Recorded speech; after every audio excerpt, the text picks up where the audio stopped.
We're going to take a look at how we can color correct the skin using curves and hue saturation.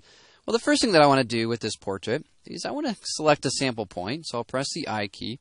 I'll go over here to where the highlight is, and I'm just going to click just a little bit off of this.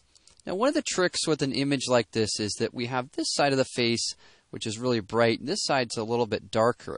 So right now we're really focusing in on the brighter side of the face. Let's see how this works. We'll click on our eyedropper icon and we'll choose CMYK color. Next, we want to target some problem areas. In this case, we can see our magenta is really high or our yellow amount's really low. So we'll go into the curves adjustment layer. And here, I'm going to go down to the green magenta channel.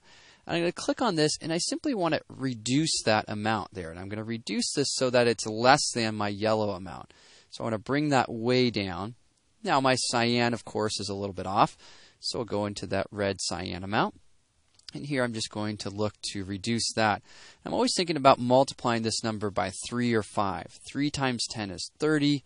5 times 10 is 50. Okay, I'm in range. Let's go into that blue-yellow channel and increase the yellows there. So we'll click and drag down, adding some more yellow to the photograph. This image is starting to look really nice, probably right around there. Let's click on our eye icon. Here we have before and now after. Yet one of the issues that I'm noticing with this image is that while the skin tone over here is looking nice, this is a little bit too red. What you can do if you have areas of skin that are red, either in just a single image or when you're color correcting, is you can click on your adjustment layer icon. And here select Hue Saturation. Next, with your target adjustment tool, click on the area of skin you want to modify, in this case the reds. And then make a really silly adjustment. And we're going to make this adjustment just so we can see what area or what tone of the skin we're affecting. Now we're affecting too much area. To limit that, we click and drag these middle sliders together, and then these outer sliders, which create the transition area, also in. And we're just looking to try to limit the area that we're selecting here. And as we bring this in closer and closer, you can see that we can start to limit what portion of the image we're actually working on.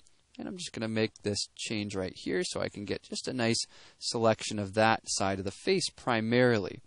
Alright, well, the adjustment is of course pretty just silly. We can see that we're focusing in on these deeper reds in this area here. Well, now let's go ahead and type 0 for hue. We just use that as a tool to find the sweet spot for making this adjustment. Next, if you click and drag to the right, what that will do is it will make your reds a little bit more yellow. You can also click and drag down your saturation. Now again, I'm just going to do this a little bit more here. And let's take a look at the before and after on this area. Here we have before and then after. Let me zoom in a little bit so you can see that. We have before and then after. Now the only issue with this is we lost a little bit of tone in the lips. So I'll click in my mask, grab my brush tool. I'm going to paint my brush tool with 100%. I'll go ahead and mask out the adjustment here on the lips. I don't want to desaturate the red in the lips. That was really nice. You may also want to bring perhaps a little bit into around the eye. So I'll press the 2 key to go to 20% because we need a little bit of color in there. Again, we don't want that completely gone.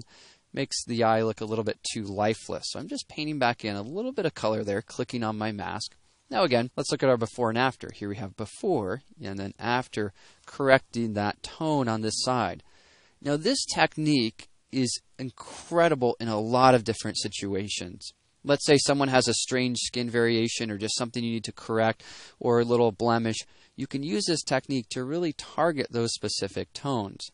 Now sometimes it's easy to go over the top and make the skin look a little too pasty. A couple of ways you can work with that. You can either simply lower your opacity until you find the sweet spot, so you're just taking the edge off of the tone. Or sometimes it's helpful to zoom out a bit. Go ahead, click on the adjustment layer icon, go to curves, and then after you've made an adjustment like this, go into the red channel and just add a little bit of red over the entire image. This will then add just a little bit of hue across the board back in.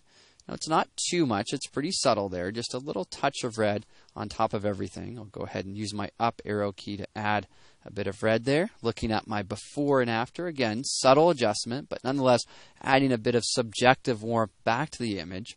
And now here at this point, I think this photograph is looking much better, at least in regards to its color. Let's look at our before and after. We'll Option or Alt click on the eye icon, of that background layer. There we have before, and now here we have after, working with curves and hue saturation in order to color correct the photograph.